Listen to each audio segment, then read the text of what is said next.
pobjednik. Stazu je prošao za 11 sekundi, izlazna brzina 213, desna staza 192, stazu je prošao za 12 sekundi, 62 stotinke.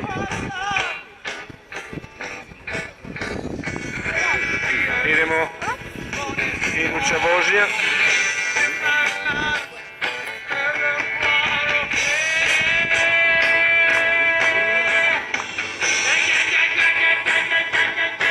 Dvije zelene zvijeri.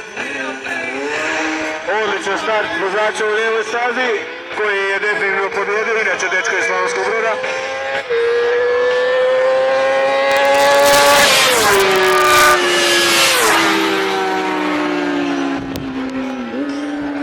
Kao što sam i rekao, pobjedio na stazu je prešao za 11 sekundi.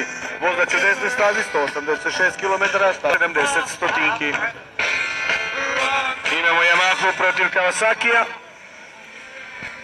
Dakle, gledamo klasu, čovjek iz Slavonskog Broda u lijevoj traci.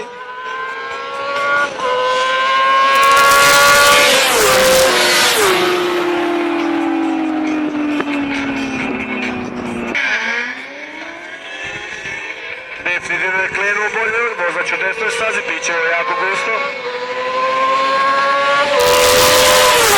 Naranđasta je definitivno bolje krenula, ali noga je ostala dole, tako da će pobjediti vozač u lijevoj stazi.